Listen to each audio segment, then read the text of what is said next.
Hello friends, इस video में मैं आपके साथ चर्चा कर रहा हूँ कि अगले हफ्ते किस तरीके से हमें बाज़ार लग रहे हैं। और जहाँ तक चर्चा की बात है कि पिछली चर्चा हमने क्या की थी वो देखते हैं। सबसे पहले तो पिछली चर्चा हमारी पिछले 2 हफ्ते से जो चर्चा है वो समझिए। 2 हफ्ते पहले बाज़ारों के अंदर भयंकर करेक्शन थी और हमने कहा था यहीं से अब बेचना नहीं है, मंदी नहीं करनी है।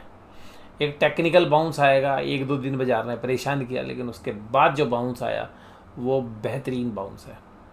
और ये जो बाउंस आया नीचे लोअर से, यहाँ पर अगर हम देखें तो एक पूरा जो डब्लू पैटर्न है, हालांकि इसमें भी गुंजाइश है, और वो गुंजाइश है 25,600 से लेके 25,800 तक। जब तक बाज़ार 25,800 को नहीं तोड़ता, बाज़ारों के अंदर कोई भी नया बुल ट्रेंड शुरू नहीं होगा।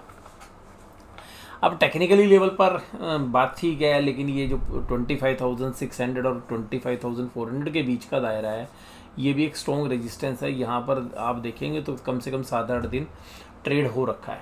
और ये जो मूव था, जो सडन फॉल आपने एक्सपायरी पे देखा, ये जो है बड़े प्लेयर्स की एफ एन ओ पोजिशन थी, उसकी बदौलत ऐसा आपने देखा। अब यहाँ से जो पोजीशन बनी है, अब यहाँ पे पोजीशन न्यूट्रलाइज है, मतलब आप न्यूट्रल पोजीशन पे हैं। लेकिन अब हमें लगता है कि बाज़ार में यहाँ पर 1 दिन लगे, 2 दिन लगे, हफ्ता लगे, अब बाज़ार जो है ना बढ़िया फॉल के लिए तैयार होता हुआ नज़र आएगा। अगर बाज़ार ने 25,600 के ऊपर क्लोज़ नहीं दिया, और मैं ये कहूँगा कि 25,600 तो चलो क्लोज़ दे दे एक दिन, लेकिन अगर अगले दिन 25,800 जाके टच नहीं मारा या उसके ऊपर क्लोज़ नहीं दिया, बाज़ार में भयंकर गिरावट आ जाएगी। दूसरी गिरावट आएगी बाज़ार के लिए, मेरा जो इम्पोर्टेंट लेवल है वो है 25,200।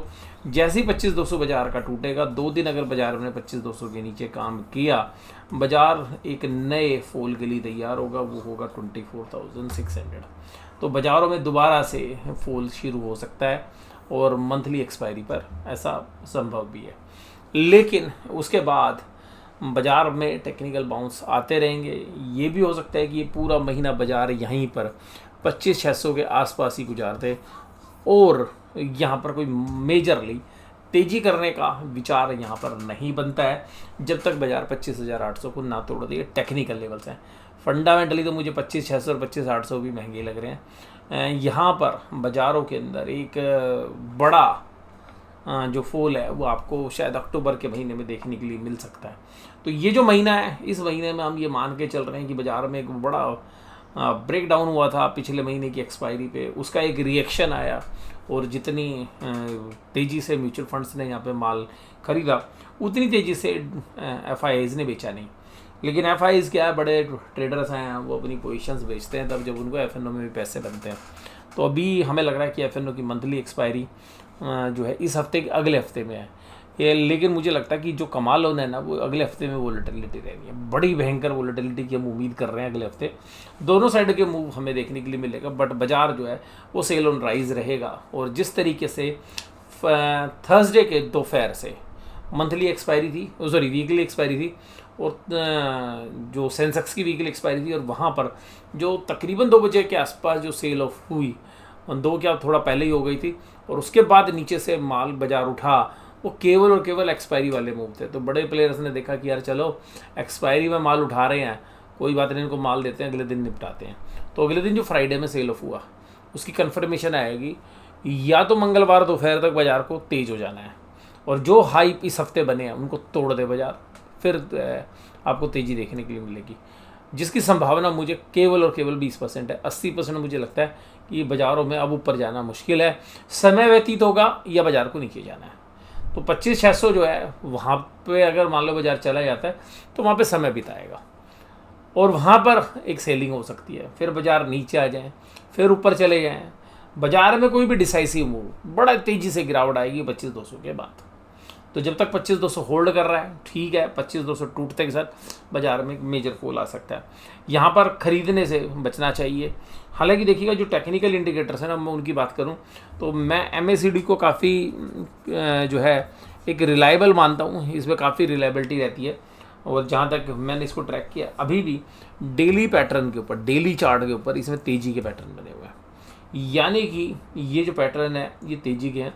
लेकिन जैसे ही बाज़ार 25,200 पर आएगा, ये जो डाइवर्जेंस हैं ये नेगेटिव डाइवर्जेंस बन जाएंगे, और वहाँ से जो MACD का जो पैटर्न्स है, क्योंकि अगर हम इसको आगे प्रिडिक्ट करें तो MACD का भी जो डाइवर्जेंस है और वो नेगेटिव होता हुआ नज़र आएगा। तो अल्टीमेटली MACD भी ख़राब हो जाएगा। तो अभी तक MACD डेली चार्ट के ऊपर बड़ा पॉजिटिव दिखा रहा है। अगर हम MACD को देखना चाहें मंथली चार्ट पे, तो मंथली चार्ट के ऊपर देखिएगा निफ्टी का नेगेटिव डाइवर्जेंस है MACD के ऊपर। तो अभी भी मीडियम टर्म में जो है, यानी कि हफ्ते के दौरान देखें, महीने के दौरान देखें, तो भी नेगेटिव टेरिटरी में ही निफ्टी जो है टेक्निकली बना हुआ है। और वहीं पर अगर हम ये देखें कि भाई बैंक निफ्टी में किस तरीके की पोजीशन है, तो बैंक निफ्टी में आइएगा बात करते हैं। तो बैंक निफ्टी में जो डेली पैटर्न है, उस डेली पैटर्न को हम समझने की चेष्टा करते हैं।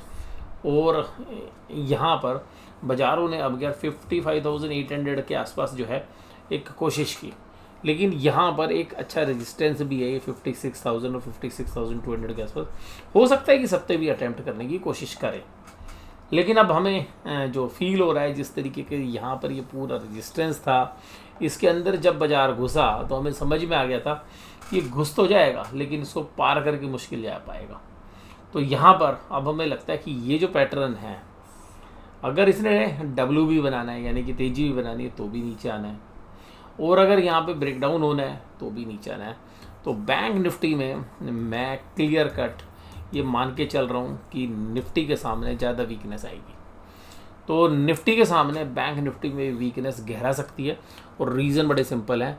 जो हमारे यहाँ पे मिडिल क्लास है और IT सेक्टर्स में जॉब करते हैं, उनकी जॉब के ऊपर चैलेंजेस आएंगे। फिर उनके जो इम्पैक्ट होता है, क्योंकि वो दूसरे सेक्टर को भी इम्पैक्ट करते हैं। मान लीजिए किसी ने घर लिया हुआ है, तो वो घर को, किसी ने बैंक से लोन लिया हो, बैंक के लोन्स, गाड़ियों के लोन्स, तो ये सरकार को भी पता था, इसीलिए GST काटी है। यहाँ पर जो कंज्यूमर डिमांड है वो है ही नहीं। और अल्टीमेटली मुझे ऐसा लग रहा है कि बैंकों के अंदर NPA का रिस्क रिटेल सेगमेंट से आता हुआ नजर आएगा। अगले क्वार्टर में वो बढ़ेगा, पिछले 2-3 क्वार्टर से हम देख रहे हैं वो ख़राब ही है। तो बैंक निफ्टी के अंदर मुझे लगता है बड़े ट्रेडर्स की एक सेल ऑफ आपको देखने के लिए मिलेगी। और जहाँ तक पब्लिक सेक्टर बैंक के अंदर है, मुझे लगता है कि पब्लिक सेक्टर में बहुत सारे एनालिसिस बोल रहे हैं बहुत बढ़िया समय आ रहा है पब्लिक सेक्टर में, बट मुझे लगता है कि अब जो पेन आएगा ना, अब यहाँ से जो पेन की शुरुआत होगी वो पब्लिक सेक्टर के बैंक्स में भी होगी। तो जो फंडिंग की गई है MSME के अंदर, मुझे लगता है कि एक अच्छी सेल ऑफ आएगी और रिटेल सेगमेंट में। और जो डिस्ट्रप्शन आ रहा है वो AI की वजह से आ रहा है, और जो हमारी IT कंपनीज़ हैं वो उसके साथ कोप अप नहीं कर पा रही हैं कि भाई जो यहाँ पे जॉब का जो चैलेंज है, वो नई रिक्रूटमेंट्स हो नहीं रही है IT कंपनीज़ के अंदर, पुराने लोगों की नौकरियाँ जा रही हैं। वो चैलेंजेस जो हैं वो मुझे लगता है कि जो इस तरीके की जो वर्क फोर्स है उसने जो होम लोन, पर्सनल लोन या इस तरीके के लोन लिए हुए, उनको एक चैलेंज आता हुआ नजर आएगा। तो बैंक निफ्टी में अपना जो क्लियर कट व्यू बन रहा है, टेक्निकली देखिएगा 56,200 तक जा सकता है बाजार, लेकिन ओवरऑल फंडामेंटली भी और टेक्निकली भी अब हमें लगता है कि यहाँ से जो 2 दिन के जो ट्रेडिंग सेशन हुए थर्सडे और फ्राइडे के, उन दोनों ट्रेडिंग सेशन से देख के ऐसा लगता है कि बैंकिंग सेक्टर ही अगर बैंक निफ्टी को नीचे धकेल देंगे तो निफ्टी के लिए भी ऊपर जाना थोड़ा सा मुश्किल हो जाएगा। और मेरा शायद अगले महीने के लिए आउटलुक और थोड़ा सा नेगेटिव हो सकता है, क्योंकि जो बाज़ार ओवरसोल्ड था, तो ओवरसोल्ड होने के बाद बाज़ार एक समय बिताता है। तो अभी भी जो निफ्टी बैंक में एक सीधा क्लियर व्यू है, sell on rise, sell on rise. नीचे पिटे हुए को पीटोगे तो मर जाओगे, लेकिन जब ये चले तेज़ी से जैसा कि अभी चला है, तो यहाँ पर सेल करने की अपॉर्चुनिटी है। जब 2 दिन टूट जाएगा ना, जब सबके सामने आ जाएगा, तब बेच के नहीं बनेंगे पैसे बनते हैं कॉन्ट्रा व्यू बनने से। अब आइएगा आगे की बात करते हैं, अब डेटा पॉइंट पे बात करते हैं। देखिएगा व्यू तो अपना सीधा है, निफ्टी अभी रेंज में रहेगा, bank Nifty sell on rise है, बैंक निफ्टी भी कभी भी कोलैप्स हो सकता है। जिस तरीके का IT का कोलैप्स हुआ है ना पिछले 2-3 महीने में, अगर आप IT इंडेक्स को देखेंगे ना, जो IT इंडेक्स की धज्जियाँ उड़ी हैं, TCS जैसे शेयर्स आपने देखा 3,000 के नीचे चले गए थे एक टाइम, वैसा ही फॉल आपको इस क्वार्टरली रिजल्ट के बाद बैंकों में देखने के लिए मिल सकता है। तो मेरे को सीधा यहाँ पे क्लियर कट जो है, बैंकिंग सेक्टर के से दूर रहना। जो पैसा उधार दे करने का धंधा है उसमें रिस्क है, और मुझे ऐसा लग रहा है कि इस बार जो डिपॉजिटर्स हैं उनको भी समझ में आ रहा है भाई पैसा FD में भी रेट ऑफ इंटरेस्ट रहा नहीं, तो FD में पैसा रखने से बढ़िया जो है पैसा आप, मैं तो बॉन्ड मार्केट में भी नहीं कहूँगा इस समय, बट मुझे लगता है कि 6% की रिटर्न तो भैया गोल्ड भी बड़े आराम से दे देगा जो एफडी की रिटर्न है। यहाँ पर सबसे बढ़िया जो समय है वो हमें लगता है कि अभी भी जो प्रीसियस मेटल्स हैं उनके लिए शायद रह सकता है। इक्विटी में रिस्क है इस समय पर, रियल एस्टेट के अंदर जो टीयर 1 टीयर 2 सिटीज़ हैं वहाँ पर प्रॉपर्टी के रेट इतने हाइप में है, वो जबरदस्त रिस्क है। मिड कैप और स्मॉल कैप के इंडेक्स में बहुत रिस्क है। एफडी में रिस्क नहीं है, बट एक मॉडरेट रिटर्न आएगी।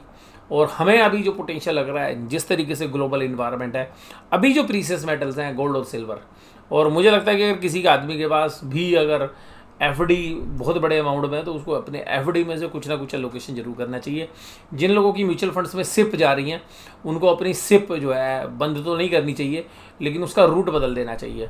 और रूट का मतलब है कि उनको प्रीसियस मेटल्स के जो ईटीएफ्स हैं उधर शायद थोड़ा सा पार्क करने की जो है यहाँ पे समय आ गया है। तो हालांकि मैं तो 1.5 साल से बोल रहा हूँ, लेकिन अभी भी कोई जल्दी नहीं है। बहुत अच्छे पैसे बने हैं, लेकिन अभी भी मुझे नहीं लगता कि सिल्वर से या गोल्ड से एग्जिट करने का समय है। सिल्वर और गोल्ड अभी भी मुझे लगता है कि एक होल्ड बनता है। मैं किसी को खरीदने या बेचने की सलाह नहीं दे रहा, बट मैं अपना पर्सनल एक्सपीरियंस आपके साथ शेयर कर रहा हूँ। मुझे लगता है कि अभी भी यहाँ पे पोटेंशियल है कि दोनों गोल्ड और सिल्वर जो है यहाँ पर इक्विटी मार्केट को अगले साल भी आउट परफॉर्म करेंगे। इस साल तो करा ही है जबरदस्त तरीके से आउट परफॉर्म इक्विटी मार्केट को, बट मुझे लगता है कि गोल्ड और सिल्वर अगले साल भी करेंगे। और इसी यही रीज़न है हमें लग रहा है, क्योंकि जिस तरीके से करेंसी प्रिंट हुई है उसकी वजह से इक्विटी मार्केट या जो बाकी बाजार हैं वो तेज़ तो हो गए, लेकिन अर्निंग ग्रोथ नहीं आ रही है। और अब हम कब सर इंडिया के बाजार सब कब बहुत तेज़ी से गिरेंगे, ये बताइए सर। मैं आपको इसका एक सीधा जवाब दे देता हूँ। इंडिया के स्टॉक मार्केट में भयंकर बिकवाली आएगी, ठीक है जी। आपको जो शेयर आज स्मॉल कैप मिड कैप में जो भी भाव है, उसमें से small cap mid cap index के आधे शेयर आधे हो जाएंगे, आधे शेयर आधे हो जाएंगे। सर होंगे कब, ये बताओ। जब भी ग्लोबल मार्केट में कोई बड़ी न्यूज़ आएगी और ग्लोबल मार्केट में अगर प्रॉफिट बुकिंग स्टार्ट हुई तो ग्लोबल मार्केट में हो सकता है 10% की प्रॉफिट बुकिंग हो। हमारे इंडिया की इक्विटी मार्केट में भी मान लो इंडेक्स में निफ्टी में 8-10% की करेक्शन हो, लेकिन उसी दौरान 25-30 इवन 40% तक की करेक्शन इंडेक्स लेवल के ऊपर भी आपको मिड कैप और स्मॉल कैप इंडेक्स में हो सकती है। उस समय पर आधे शेयर आधे से भी ज़्यादा टूट सकते हैं। और ये मैं केवल अपने एक्सपीरियंस से या अपने आकलन से, अपने विज़न से आपके साथ डिस्कस कर रहा हूँ। कोई भी ट्रेड लें तो भैया या अपने फाइनेंशियल एडवाइस सलाह लें। मैं केवल और केवल ये व्यक्तिगत रूप से ये मानता हूँ कि बाज़ार किस तरीके से रिएक्ट कर सकता है। ट्रेड लेना है भैया आप अपने फाइनेंशियल एडवाइज़र लीजिए। कोई भी लॉस होगा या प्रॉफिट होगा तो मेरा चैनल जिम्मेदार नहीं है, बट हमें जो अपना व्यू है वो आपके साथ डिस्कस करने का राइट तो है, वो डिस्कस कर रहे हैं। आप देखिएगा एफआईज ने क्या पोजीशन बनाई। एफआईज का गेम समझिए। एफआईज ने भैया पिछले महीने एक्सपायरी पे 5 दिन में ऐसा बाजार को फेंक के मारा, बोला भैया बाजार बेचना है, पुट खरीद रखी है बहुत, और भैया मलाई काटी। और जितना पैसा रिटेल इन्वेस्टर्स ने पिछले 3 महीने में बनाया भैया उनसे छीन लिया, और 4 से 5 दिन में भैया एफआई पैसा लेके छूमंतर हो गया। उसके बाद उसने कहा भाई मुझे नहीं बेचना, अब मेरे को बाजार नहीं बेचना, अब बाजार हो गया ओवरसोल्ड। डीआईज आया, बोला भैया मुझे तो खरीदना है, तो भैया खरीदे जा, मैं धीरे धीरे बेचूंगा, और हो सकता है मैं 1-2 दिन तेरे साथ खरीदार भी बन जाऊं, क्योंकि मुझे क्या करना है, मुझे दोबारा से पुट खरीदनी है, और महीने के एंड में नहीं तो अक्टूबर में, कोई बात नहीं हम थोड़ा सा डेफर कर लेते हैं, हमने अक्टूबर में फिर बाजार को फोड़ के मारना है ऊपर से नीचे, यानी कि जब ओपन इंटरेस्ट हाई बना होगा। क्योंकि रिटेल का पार्टिसिपेशन कम हो गया है, हमें तो भैया मोटा पैसे कमाने की आदत है, तो हम थोड़ा सा टाइम स्पेंड कर देते हैं, टाइम बढ़ा देते हैं, टाइम को एक्सपेंड कर देते हैं। यही बड़े प्लेयर्स कर रहे हैं। तो बहुत जल्दबाजी नहीं है मुझे कि भैया एकदम मंदी होगी, बट हाँ ये पक्का है कि अक्टूबर तक भैया कांड कर देंगे ये, और वो डेटा से हमें लग रहा है। अब अगर एफआईज की पोजीशन देखें तो इंडेक्स फ्यूचर्स में उनकी सेलिंग है 1.47 लाख, स्टॉक फ्यूचर्स में हमेशा लॉन्ग रहते हैं 13.25 लाख, और यहाँ पर दोनों इंडेक्स में अब जो है फ्राइडे में बेच के आए हैं, स्टॉक फ्यूचर्स में भी और इंडेक्स फ्यूचर्स में भी। अब ऑप्शंस में क्या किया, इन्होंने कॉल खरीदी। कॉल में जो पोजीशंस बन गई वो 33,971 यानी कि तेजी की पोजीशंस है, और पुट में जो पोजीशंस है मंदी की पोजीशन है 2.68 लाख कॉन्ट्रैक्ट्स हैं। यानी कि बोर्ड बहुत भयंकर है। लेकिन बाजार गिरता कब है, मैं आपको बता देता हूँ, जब ये डेटा 4 लाख करोड़ के ऊपर हो जाए, 3.5 से 4 के आसपास जब ये डेटा आने लग जाए, आप ये समझ लेना भैया बाजार में बड़े प्लेयर एक बार माल फेंकेंगे। जो पोजीशन बना रखी है ना, एक झटका तो मारेंगे ना अपना माल फेंक के। तो वो अभी बड़े प्लेयर्स की जो एफआईज की जो पोजीशंस होगी वो किस तरीके से होगी, मैं वो आपके साथ चर्चा करूँ। एफआईज क्या करेंगे, भी धीरे धीरे धीरे माल बेचते हुए नजर आएंगे, या बेचेंगे नहीं तो बस खरीदेंगे नहीं, और खरीदेंगे थोड़ा तो ठीक है, बाजार को स्टेबल रखेंगे, अपनी पुट को बढ़ाएंगे। बाजार को ऊपर से माल बेच के चेक करते हैं कि भाई देखो बायर है या नहीं है, तो ऊपर से वो झटका मारेंगे, माल बेचेंगे। अगर उनको लगा खरीदार मिल रहा है तो ठीक है, नहीं मिल रहा वो अपनी बिकवाली छोड़ देते हैं, बोला भैया जो आज माल बेचा इसको खरीद लो एक बार, नीचे बायर नहीं है। बाजार ऊपर आएगा और फिर वो अपनी पुट खरीदेंगे, और फिर मौके का इंतज़ार करेंगे कि भाई नीचे तो बायर था नहीं, अब हमने माल और ख़रीद लिया, हमारे पास ही एक्स्ट्रा हो गया। और डीआईज को निकलने नहीं देंगे, क्योंकि और ऊपर बाजार जाएगा तो डीआईज निकल जाएगा, वो जो तेजी जिन्होंने बनाई है। तो वो 200-300 पॉइंट के दौरान बाजार घूमता रहेगा, फिर वो तब तक अपनी पुट खरीद लेंगे, और फिर उठा के उनको पता बाजार में नीचे बायर है नहीं, तो वे जो फॉल होगा वो इंटेंसिफाई होगा, यानी कि वॉल्यूम भी सेलिंग का ज़्यादा होगा जैसा महीने के एंड में हुआ, और साथ में टाइम भी कम होगा, वो जल्दी से माल बेचेंगे और उनको अपनी जल्दी से अपनी पोजीशंस काटनी होती हैं। तो अल्टीमेटली वो 4-5 दिन बड़े खतरनाक होते हैं। वो इस महीने होंगे या अगले महीने, वो इस हफ्ते पता चल जाएगा, बट बाजार के ऊपर जाने की संभावना काफ़ी कम है। ऊपर मैंने आपको बता दिया 25,600 जब निफ्टी तोड़ दे उसके ऊपर चला जाए, 1-2 दिन चेक करो कि 25,800 तोड़ के ऊपर जा रहा है बाजार, ठीक है, नहीं आ रहा तो भैया वहीं से बेचना दोबारा से शुरू हो जाए। अब प्रोफेशनल ट्रेडर्स की बात करें, भैया इन्होंने ना जबरदस्त कॉल खरीद ली थी एक दिन पहले थर्सडे तक, और वह इनको पता चला फ्राइडे में उठा के फेंक के मारा 1.15 इन्होंने खुद ने मंदी बना ली। मतलब इतनी पोजीशन जो खरीदी थी सब लॉस में कटी हैं, क्योंकि बाजार तो तेज हुआ नहीं, तो कॉल अपनी लॉस में काटी। फिर उनको लगा कि भाई थोड़ा सा पुट भी बेच लेते हैं, तो यहाँ पर जो उन्होंने पुट खरीद रखी थी जिसमें उन्होंने मंदी बना रखी थी, वहाँ से अपने इस लॉस को कुछ हद तक रिकवर किया। तो एफआईआईज के बाद अगर हम देखें, प्रो के अकाउंट भी अभी भी मंदी की पोजीशंस उनके पास ज़्यादा हैं 1:3 के रेशियो के अंदर। उन्होंने बाकी स्टॉक फ्यूचर्स में क्या किया, तेजी की, इंडेक्स फ्यूचर्स में बेच के चले। तो प्रो के डेटा कोई ख़राब नहीं है, लेकिन एफआईआईज के तो मंदे हैं। अब क्लाइंट ने भैया किया दब के तेजी, बोलता है जी हम तो भैया इंडेक्स फ्यूचर भी खरीदेंगे, स्टॉक फ्यूचर भी खरीदेंगे, हम तो कॉल भी खरीदेंगे तेजी के लिए, और हम तो पुट भी खरीद रहे हैं थोड़ी सी मंदी के लिए, यानी कि अपनी हैज के लिए। तो अल्टीमेटली तेजी विद हैज, लेकिन अभी भी 3.75 लाख पुट ऑप्शन बिकी हुई हैं। ये फंसेगा तो ये ना, अगर ये बाजार नीचे टूट गया तो ये लॉस देके जाएगा। तो ये ध्यान रखिएगा, ये खरीदी हुई का हैज भी है, इसमें ध्यान रखिएगा। जो खरीदी हुई पोजीशंस उनके हैज भी होते हैं, लेकिन जो ट्रेडर्स हैं उनकी जो ब्लैंक पोजीशंस है वो भी। और डीआईज की तो भैया 2105 करोड़ खरीदा फ्राइडे में, और यह ध्यान रखिएगा डीआईज ने भी खरीदा तो एफआईज ने भी खरीदा। लेकिन ये खरीदारी जैसे मैंने कहा था पिछली बार भी की थी 1-2 दिन, वो खरीदारी किस लिए होती है वो आप सब लोग जानते हैं। अब एक बार डेटा को देख लेते हैं एफआईज के। एफआईज ने क्या किया इस पूरे महीने में, 10,500 करोड़ का माल बेचा, ज़्यादा नहीं बेचा इसमें, क्योंकि पहले बाजार ओवरसोल्ड हो रखा था। मैंने कहा था टेक्निकल बाउंस के लिए प्ले करिए। अब ये देख रहे थे बाजार थोड़ा ऊपर ले आया डीआई, तो फिर फेंक के मारे माल को।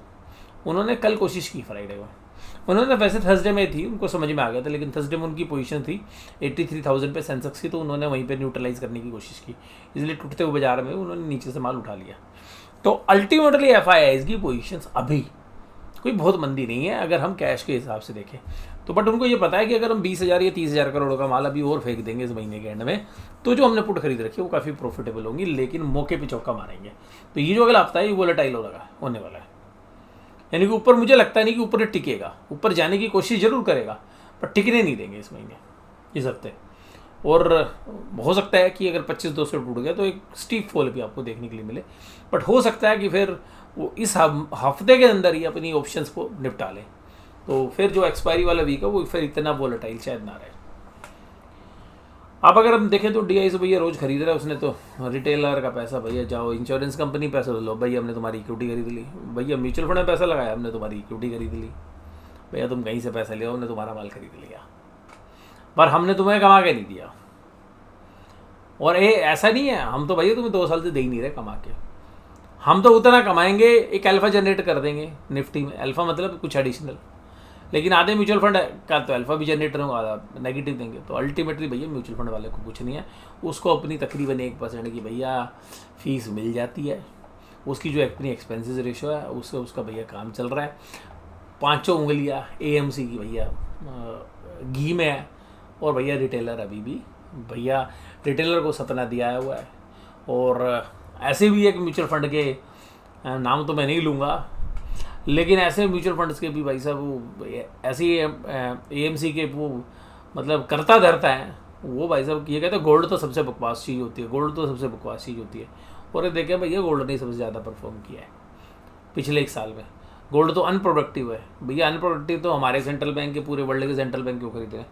क्योंकि सेफ्टी है, और देखिएगा सेफ्टी के साथ रिटर्न भी मिल रही है। तो गोल्ड में सेफ्टी तो है ही ना, और रिटर्न भी अच्छी दे रहा है अभी तो यहाँ पे मेरा इसीलिए मानना है कि गोल्ड और सिल्वर के दोनों के फंडामेंटल सभी मजबूत है। जिस तरीके का इंटरनेशनल एनवायरनमेंट हो सकता है कि 1 साल रहे, 1.5 साल रहे, 2 साल रहे, कोई बहुत लॉन्ग टर्म हम बुलिश नहीं है गोल्ड या सिल्वर पे, पर हाँ अगले 1-1.5 साल के लिए हम बुलिश है। और जब हमारा व्यू बदलेगा तो आपके साथ ज़रूर शेयर करेंगे। अब यहाँ देखिएगा जी FIs की इंडेक्स में क्या है, इंडेक्स में वैसे बढ़िया तेज़ी बना रखी है, तो कोई ऐसी बहुत मंदी नहीं है उनकी। और यहाँ पे स्टॉक फ्यूचर्स भी बहुत कम बेचे हैं। तो रीज़न ये है कि जो बाजार उठ के आया ना ऊपर, उनको पता भाई DIs तो पैसा डालेगा, तो अभी हमने अपनी मंदी नहीं करनी। हम तब करेंगे ना भैया जब हमारे को प्रॉफिट तो पैसे आते होंगे कमाने के लिए। तो ये रीज़न है कि बाजार ऊपर आ गया। FIs 1-2 दिन में अपनी पोजीशन बना लें। वैसे तो अच्छी पोजीशन बनी हुई, बट हो सकता है कि वो और लालच की, देखिएगा किसको अच्छा नहीं लगता कि प्रॉफिट हो, तो हो सकता है कि बाजार को और 1-2 दिन ऊपर रखें, फिर और पुट खरीद लें वो, और अपनी मंदी की पोजीशन बना, फिर बाजार को ठोक के मारें।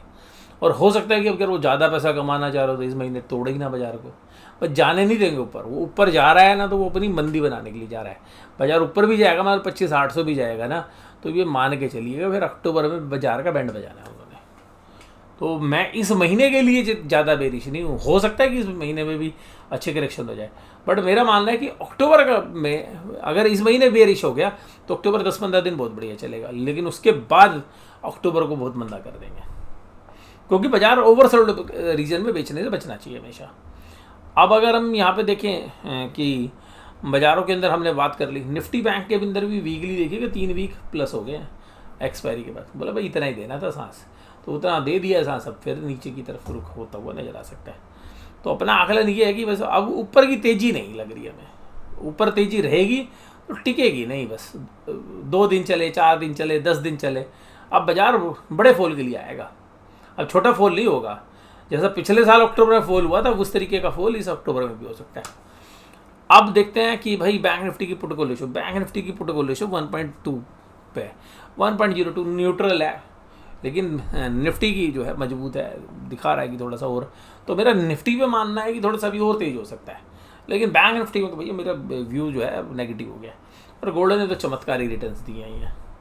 गोल्ड में भी अपना ट्रेडिंग पोजिशंस भी हैं, इन्वेस्टमेंट के साथ ट्रेडिंग पोजीशंस भी हैं। और देखिएगा ट्रेडिंग में हमारी पोजीशन दोनों साइड होती है, लेकिन बायस्ड ट्रेड में भी हमारा पॉजिटिव है। वो तो आप समझ रहे हो, जब मैं इतना बुलिश मान के चल रहा हूँ तो मैं मंदी तो नहीं करूँगा। देखिएगा गोल्ड ने क्या परफॉर्म करके दिया है। ये गोल्ड का ना USD में चार्ट है, और चार्ट आपको दिखा रहा है डेली चार्ट है, डे वाला चार्ट है। आप ये देख सकते हैं पिछले 20-25 दिन की गोल्ड की मूवमेंट। उससे पहले जबरदस्त कितना बढ़िया कंसोलिडेशन किया। तो ऐसा नहीं है कि अब ये जो बाजार तोड़ के आया ना, हो सकता है यहाँ कंसोलिडेट करे, ये 3600 और 3800 के बीच में कंसोलिडेट करता हुआ नजर आए। हो सकता है इस हफ्ते आपको 3800 का भाव भी देखने के लिए मिल जाए गोल्ड में, 3750, 3780, 3800 भी देखने के लिए मिल सकता है। इस हफ्ते ना मिले अगले हफ्ते मिल जाए, फिर यहाँ कंसोलिडेट करे। एकदम ऐसा नहीं है कि भाई हमेशा गोल्ड ऊपर ही बढ़ता रहेगा, बट हाँ कंसोलिडेट करके स्टेप बाइज। तो हो सकता है कि जैसे अभी यहाँ 4-5 महीने बिताए, हो सकता है कि यहाँ पर अभी 3800 तक चला जाए, फिर 2-3 महीने बिताए, फिर $4000 हो जाए, बट अल्टीमेटली जो ट्रेंड है वो अप ट्रेंड है। और गोल्ड के साथ अगर हम बात करें सिल्वर की, तो सिल्वर में भी अपना व्यू सेम ही है, और सिल्वर थोड़ा सा लैगार्ड भी रहा है।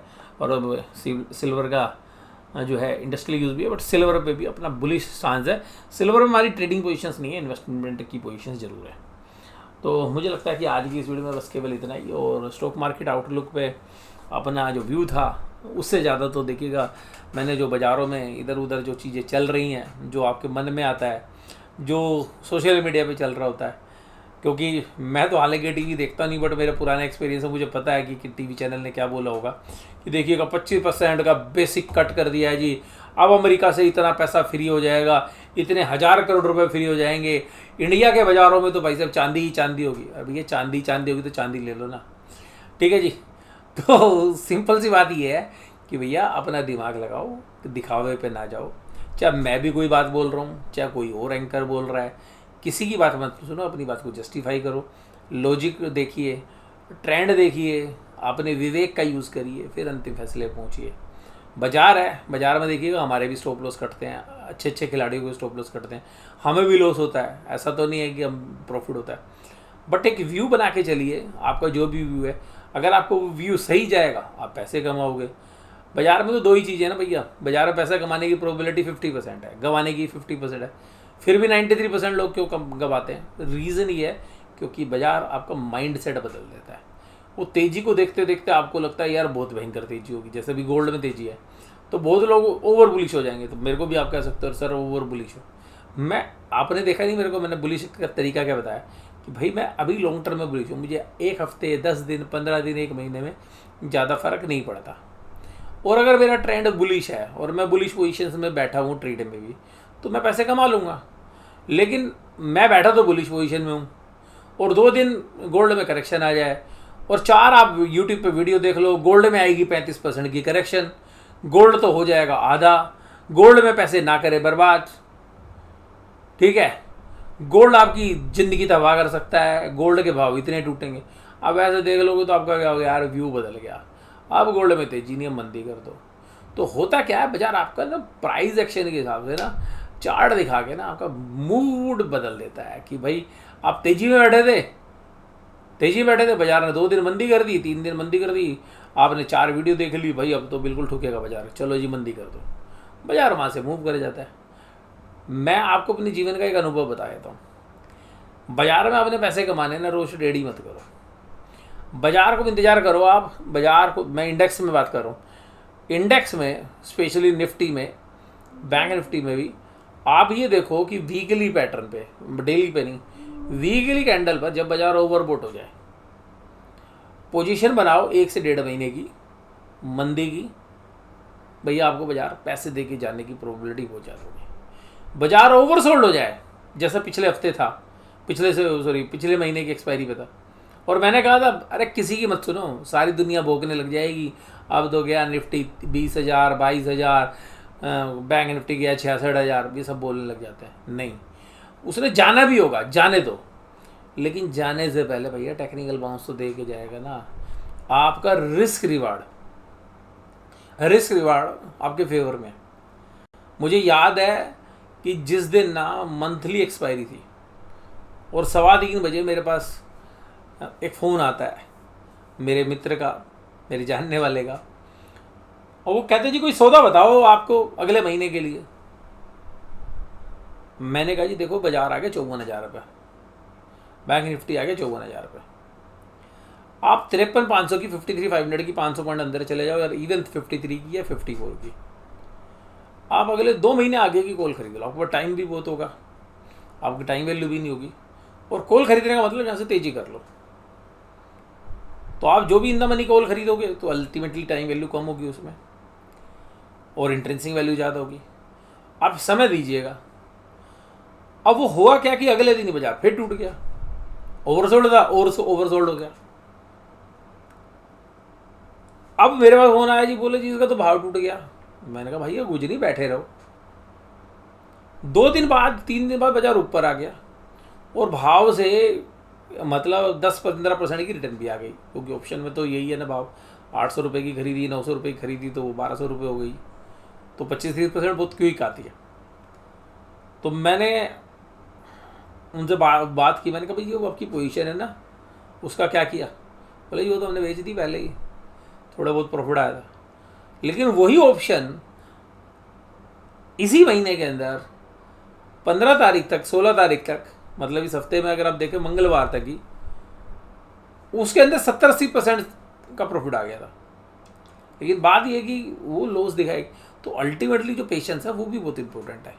आप ऑप्शन खरीदोगे आपका पैसा रोज टूटेगा थोड़ा थोड़ा, और जब तक वो मूव देने की तैयारी होगी वो आप पैसा ही जोड़ दोगे। हालांकि मैं ऑप्शन बाय करने का फेवर नहीं करता, बट जिनके पास कैपिटल नहीं होती, और तो मैं ये ज़रूर बात करता हूँ जो अपने परिचित है कि भाई देखो, अगर आप ले रहे हो ना तो थोड़ा सा लंबे दूरी की लो, इन द मनी खरीदो। आपका व्यू ठीक होगा, पैसे बनेंगे। 1 या 2 दिन में निकलने की कोशिश करो तो 3 महीने वाली या 2 महीने आगे की ऑप्शन खरीदने का फ़ायदा क्या? तो फिर तो प्रीमियम ही जा रहा है। तो जो प्रीमियम आप दे रहे हो, क्योंकि निफ्टी की या बैंक निफ्टी की कॉल ऑप्शन खरीदने में तो महीने का जो 200-300 रुपये का प्रीमियम वो तो जाता ही है ना। तो अगर आप 2 महीने की आगे की खरीद रहे हो तो बैंक निफ्टी में 600 रुपये और निफ्टी में 150 रुपये के आसपास तो जाएगी ही एक्स्ट्रा। तो अल्टीमेटली ये जो चीज़ें हैं ये आपको समझनी पड़ेगी। तो मैं खाली ये नहीं कह रहा कि आपको ऑप्शन बेचनी चाहिए, बेचना बहुत रिस्की काम होता है, ख़रीदनी चाहिए जिनको ख़रीदने की समझ है। पर उनको यही कहूँगा कि अगर आपको एक व्यू है और आपको पता लगता है कि अगर 1.5-2 महीने बाद ये व्यू होगा तो आप उस समय पर काउंटर व्यू लेके पैसा बना सकते हैं। और सबसे खास बात है कि बाजार जब ओवरसोल्ड हो जाए तो एक टेक्निकल बाउंस आता है, उस बाउंस तक का इंतजार करिए। ओवरसोल्ड में बाय करने चाहिए, ओवरबोट के अंदर बाजार बेच के चलना चाहिए। तो मुझे लगता है कि ये बहुत बड़ी बात हो गई। जो अपने एक्सपीरियंस है वो आपके साथ शेयर कर रहा हूँ कि जो ट्रेड में भी तो जिस तरीके की कैपिटल है उसके हिसाब से हम पोजीशन रखते हैं। जहाँ तक हमारी गोल्ड की पोजीशन, तो गोल्ड में भी हम जनरली पुट बेच के रख रहे हैं, यानी कि तेज़ी कर रहे हैं। अब कौन सी स्ट्राइक प्राइस बेच रहे हैं वो मैं डिस्कस नहीं कर रहा आपके साथ, लेकिन हमने उसमें कॉल भी बेच रखी है। ऐसा नहीं है कि हमने खाली पुट बेच रखी है। पुट की एक रेशो है कि अगर हमने पुट बेची है 5 तो हम कॉल बेच रहे हैं मात्र 1। वो भी इसलिए कि अगर बाजार हमारे हिसाब से नहीं भी चलेगा तो जो महीना बीतेगा, जो टाइम्स जो स्पेंड होगा उसके पैसे तो हमारे पास आए। अगर हमारी डायरेक्शन गलत भी हो जाए तो हमें अपना जब स्टॉप लॉस काटेंगे तो उस समय पर कुछ रिकवरी हमारे को कम से कम हो जाए। तो इस वीडियो के अंदर बस केवल इतना ही। मुझे लगता है कि जो मैंने आज आपके साथ समझाने की कुछ कोशिश की है, जो लोग एफएमएनओ में ट्रेड करते हैं उनको डायरेक्टली कुछ बातें समझ में आई होगी, और कुछ लोग हो सकता है कि सेम तरीके से करते भी होंगे और वो एक अच्छा पैसा कमाते भी होंगे। बट ये ध्यान रखिएगा, शेयर बाजार है, ट्रेड करोगे तो पैसा आएगा भी जाएगा भी, स्टॉप लॉस कटेंगे भी। बट नेट अगर आप रिजल्ट आपको प्रॉफिट आता है तो बहुत बढ़िया, आप खुद भी बहुत अच्छा पैसा कमाएं और सरकार को भी खूब सारा टैक्स दें। इसी कामना के साथ आज की इस वीडियो को यहीं पे समाप्त करते हैं। वीडियो देखने के लिए धन्यवाद। Thank you very much.